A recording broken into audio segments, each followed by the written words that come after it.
It is almost the final tier list.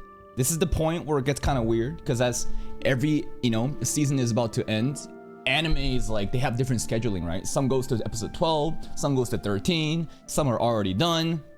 But keep in mind and think about, like, what anime was really relevant. Was it actually that fucking good? I think a lot of people automatically glaze stuff like ReZero, Witch Hat, right?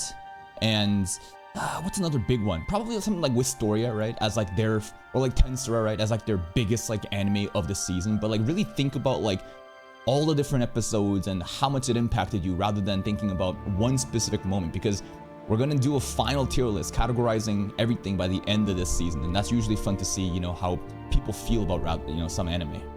Now, any anime that we've dropped? No. Blue Lock was not Blue Lock. Kill Blue is the last one that we did. Also, holy shit, the music is loud. Jesus Christ, sorry, the music was louder than before. I'm not sure if you could even hear me in the beginning. All right, let's do the tier list. Nippon Sangoku, minimum great. Let's get rid of this tier. We usually just do an extra one if anything's really stood out. Nippon Sangoku, immediately I think it was great, if not peak.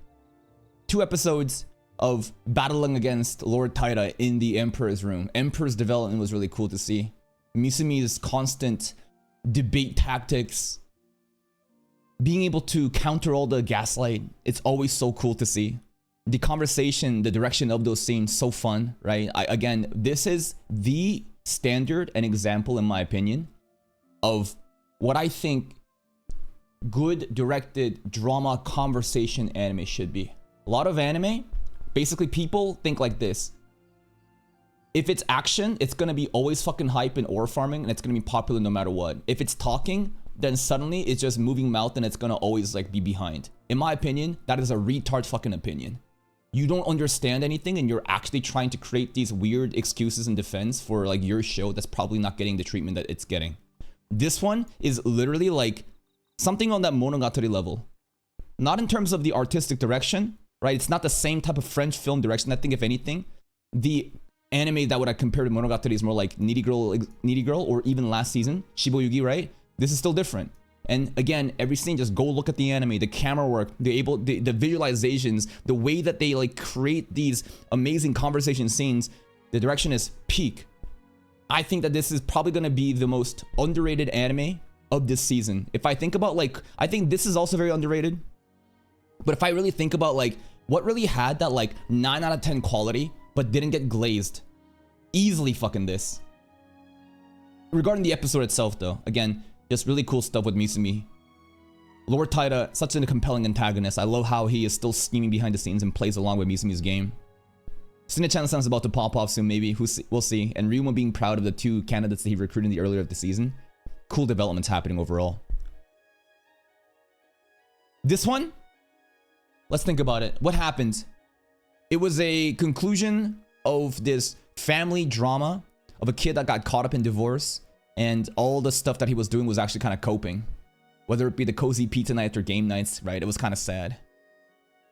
But like, again, the show's ability to introduce us to these more mature themes after it started off as like seemingly a trashy, fun, casual rom-com, I'm still impressed. The way that they handled the mature themes, I think, was well done. Still funny, Minato was there, part of the group picture with the kids, like, what the fuck are you doing? That was kind of hilarious.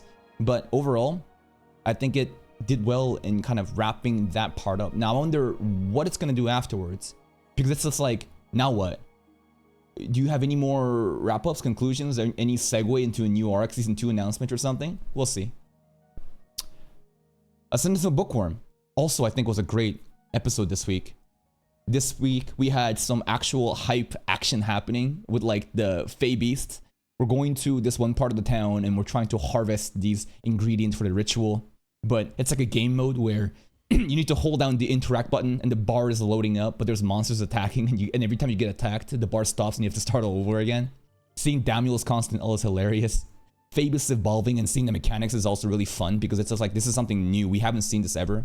Early part of the episode 2, the drama and like regarding some what was it, the character introductions of like Eustace again, but this time it's like Under the Sun or Viharda. That was kind of crazy, right? Overall, that episode I think was really well done. I want to see more, and I think the next episode's going to actually pop off. これはライオゲーム. Honestly, I'd put it up here. I'm gonna stage every episode at great. Remember, I want to put stuff at the peak at the end after I really think about it. Easily great though. Liar Game, again, this show has been cooking for a long time. Pacing is garbage. I will acknowledge that. The early parts, I think the average person will watch and fuck off. But this is again is like a very OG show with a hardcore community of people that are very nostalgic to it. A bunch of boomers watching it. And you know what? They come out to watch it and I enjoy it. Now, Kanzaki, the innocent and naive to a fault, has now developed into this killer angel. She is able to understand the core tenets of Liar Game and realize, nah, instead of trying to sacrifice one, we're actually trying to save one. Every game I'm gonna go in there and I'm gonna bail somebody out. If we do the math, none of us actually has to lose money. As long as the person that wins is benevolent enough to make it a net zero for everybody, everybody can survive. It's just that this game preys upon the corruption and the greed of human heart, and most people that wins is gonna take everything for themselves. To have now come in to actually, she's like a saint and she stepped into that role and the red mohawk guy gets saved. Honestly, an amazing episode, amazing developments. Excited to see exactly what the next rounds are going to be, because I'm sure there's going to be antagonists that's going to be able to compete like Fukunaga. Fukunaga, I think, was such a compelling character. I think she's also going to be around for the next arc too, right? Like she's still in it. She technically won. She's an amazing character. I love Fukunaga. I want to see more antagonists though. That really gets me hyped up. Someone that can compete with Akiyama. Marriage Toxin.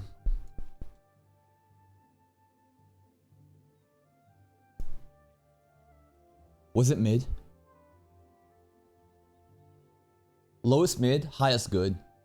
It wasn't great. It's like that Shiori arc where there was that one-off episode after Soundmaster turned his hair and tree stuff into like a violin. Remember that little segue episode before the cinematic movie conclusion?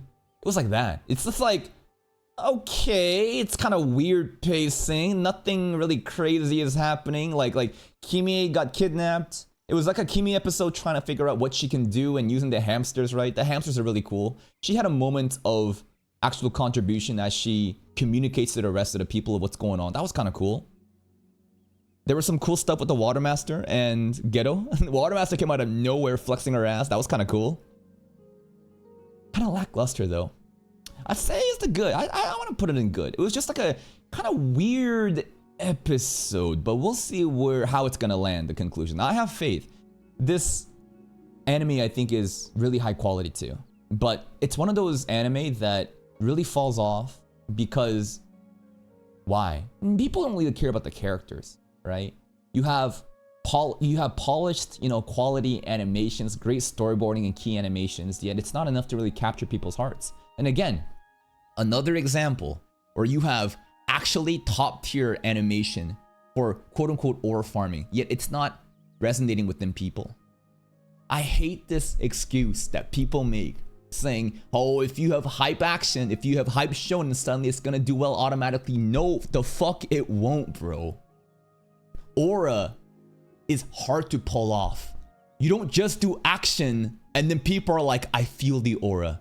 What Jujutsu Kaisen does, what Solo Leveling does, it's unique and it's special. People try to downplay it because of how popular it is and how much they detest that popularity and how they feel like they're not like part of that bandwagon, and they try to cope in their head. But genuinely, after watching so many fucking action anime, Aura is extremely hard to pull off in that popular, like, mainstream way.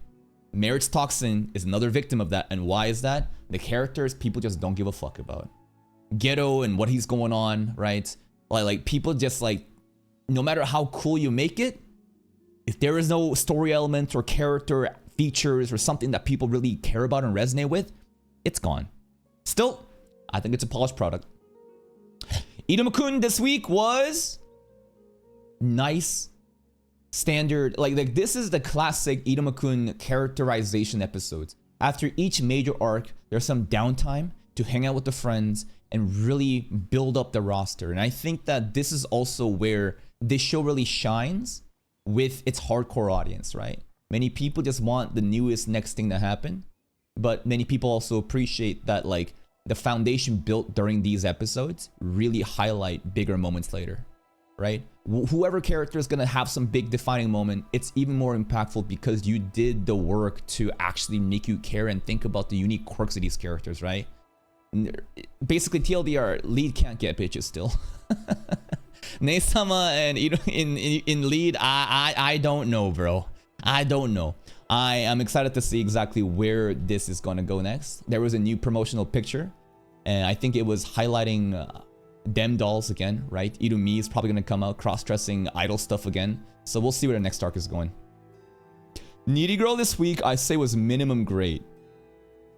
But it was so discombobulating that I couldn't really appreciate it that much.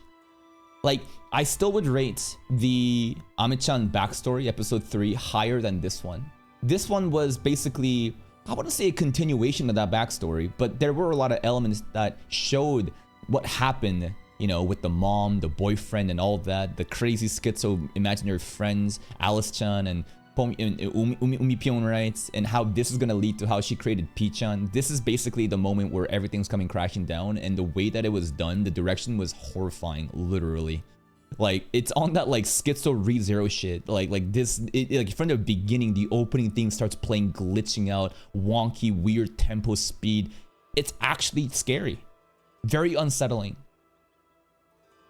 So much that like I kind of disconnected at some point compared to the other episodes, so I'd put it at great episode. Wistoria, easily great as usual. Even if they do 3 back-to-back fucking replays, and again, I analyzed that. The moment where Kreuz's monster is about to attack Will, they replayed that scene 3 times with Will having a different pose. And you know what? It's a pretty cool cut, right? The background movements, the tracking of the monster going at Will. It's a cool moment, but it's just like that. You really replay that 3 fucking times. But again, an anime like this, I think, deserves it. If you want to get away with stuff like that, you better at least be on Wistoria level. If you're on like, I don't know, something like Liar Game or something like this, right? And you do that shit, then I'd be like, this is diabolical. But still, the second bloom went really well. Elfaria, Will kind of got connected. Elfaria ass fan service was kind of crazy. Zio stepping in and this, you know, and separating the two for more content. Love it. Zio testing Will. Zio, you know, correcting Kreutz. Just fucking peak. We're not done just yet because Elfaria versus Zio is coming up next episode. Kidded when character reveal 2 was like, what the fuck? But it's actually not that cursed. It's genuinely not that cursed because, this is a reverse Tsunade. Not a granny, not a hack pretending to be a baddie, but a baddie pretending to be a granny. Witch Hat Atelier. It was a pretty chill episode with Riche stuff. I would honestly put it here. In terms of the substance and the content covered and how much like that moved me, it's probably one of those weaker episodes. The episode before this definitely was way better for Tarta's like artistic POV. This one was Riche backstory, pretty simple. A girl that got abandoned by her big brother. She wants to just hide and shelter away. Even her cozy little hideout represents her entire persona. She doesn't want to change. She wants to just... She has like Peter Pan syndrome. The new test coming up is pretty hype. The new the new witch teacher that showed up, the master and the apprentice. What an interesting dynamic. That guy fucking sucks, but he was pretty fun for content. It's chill episode, right? We're just kind of really chilling and it's going to be explosive today, I think. Yomi no Sky. This as well, kind of like here, right? It's just like, we're chilling again, right? This is a wrap up of the arc and we met our new half-brother, Ken. We got scolded by Hana, but Ken has money, so it doesn't matter.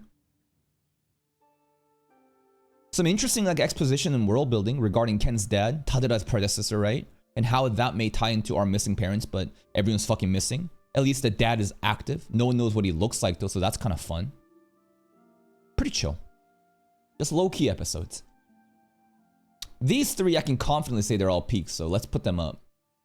Classroom of the Elite, abso-fucking-lutely. Unreal episode where it's actually like Koenji fan service stuff, it's again like a personal bias. The episode itself probably wasn't that amazing for a lot of people, but to me, whenever Koenji has moments, like that's all I really care about. Koenji humiliating his so-called senpais, no one can keep up. Kiriyama actually being competent enough to be aware that Koenji is a beast while he's shitting on his own, you know, like third years, which is fun. Anakoji pulling up saying now it's time to lock in was really hype at the end. We had Koenji pop off against the senpais, and now we're gonna have a bunch of freshmen coming at Ayanokoji. And hopefully, you know, next episode he's gonna correct them all. It's gonna be really hype. It was a setup, but it was still so peak to me. ReZero, absolutely. This episode, matey shock, matey horror, matey jump scare. And these jump scares are so subtle, it's so unfair. It's so fucking annoying how every fucking scene matey just shows up and it's just like, ah, goddamn, you got me for like the 9th time in a fucking row. Her backstory is really tragic and sad. Everything that we knew about matey was actually not really even matey. It was a reflection of what she was doing when she was copying other people's human emotions because she doesn't know what it means to be human. She's a wild jungle animal that was trained and corrected to behave this way. And then she died. Damn. Everything that we did also just drive the dagger of guilt into Subaru's heart. And now we're trying to like hide matey's body and thinking Shala ate it. We got more stuff with like gluttony development, I think. Possession rather than shape-shifting, I think. Subaru talking in a different tone with so many hints that it's gluttony is ridiculous. I love the voice acting though. We might have to kill everybody. I don't know, but we might have to. Ram is next. And I hope that next episode, we kill Ram. And then we have to hide Ram's body and someone else is gonna be on our ass. Do you get it? And then it's gonna loop. Basically, we're gonna have to kill everybody. Murder becomes a habit was literally the fucking title of last episode. So you can imagine the direction of the last bit of ReZero Core 1 for season 4, right? Like he's gonna have, cause like he's gonna have to cover his ass, but everyone's getting more suspicious and one by one. But if we do that, right? Maybe we can read their books and get some intel and see exactly what Natsuki Subaru was for him to get the memories back. Apparently that's the if gluttony route.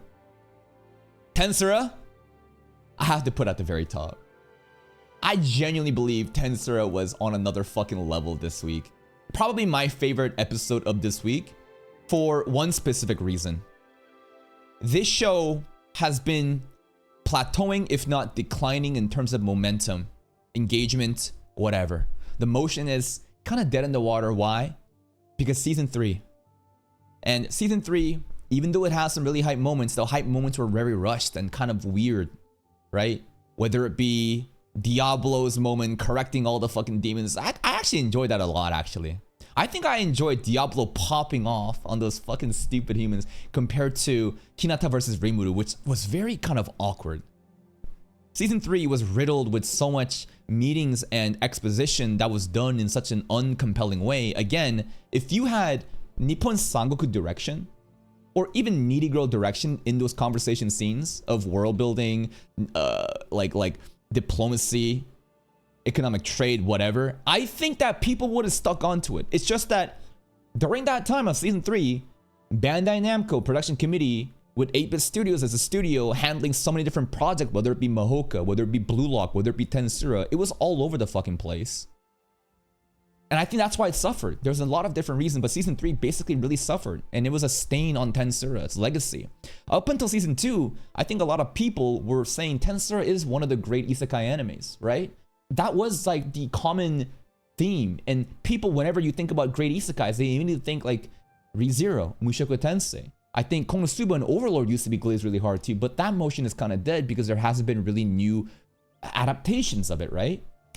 Tensura has been up there. Couldn't really say anymore Tensura was up there anymore. But this episode, this season, it seemed like the overall compositing got better, right? The visuals.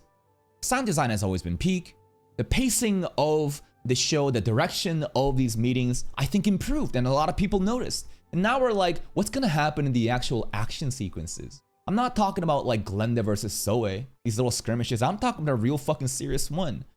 And this episode actually delivered. It was unreal. It like blew my mind of how much I was moved by the episode. And again, don't fucking tell me that, hey man, just blind action gets you motion. Why does no one care about this? I think that this actually still has better animation quality than this. And I don't think that's even a hot take. The key animations that I've seen in Marriage Toxin easily beats what I've seen from Tensura's Peaks, in my opinion. But again, it's the way that Maribel and Rimuru and Yuki was built up. It's the way that Yuki stepped up and actually delivered his role as the fucking antagonist. Bro is moving like Kenjaku right now. After he takes greed and says, your ambition can't match mine. You were 10 years too late. If only I wasn't here in this generation, maybe you could have done something. But unfortunately, I am the fucking Grandmaster. Like, Yuki actually, like, I felt it. He's now like a serious antagonist that I feel threatened by. Until here, I was like, he's just a rat. Whatever. Big moment for Yuki. Maribel's death too. Her fight was cool. It was also like nice fan service for like people like Guy to just get immediately deleted. People love the power fantasy there. Maribel actually throwing hands, but unfortunately, even with her greed enhancements, the limitations of her body is that of a fucking 10-year-old girl, right? And that's the issue. Her body is not fully matured. The lolly is literally like why she loses. And the final scene of the birdcage of Maribel leaving the birdcage, what happens? Immediately swooped in by a bigger predator. Maribel should have stayed home, but instead she got cocky. She thought that she was her. But turns out she was a frog in a fucking well. And Yuki just hunts her. Like the themes and the symbolism, the writing kind of fire, the action is actually delivering, and the characters are so enjoyable. The episode from start to finish was fucking peak. And that's why I gotta put it on a different tier, bro. Let's now create some different... I would honestly say that Tensura actually stood out above them else. I would actually say that Wistoria should be up here. And I think the rest of the ratings are perfectly fine the way it is. I think this is how I feel about this week. Tensura genuinely delivered and popped the fuck off. And I'm so glad that this show has so much potential still, because they renewed this for like, what, 5 fucking cores or something? And I'm like, all right, buddy. You're gonna give me the same quality in season 3? I'm not interested. If this is how you're gonna treat the future content, especially with the stuff that's gonna happen with the Eastern Empire, we eating good. Tensura fans, rejoice. The stonks are fucking going up. That's my tier list for this week. Goodbye.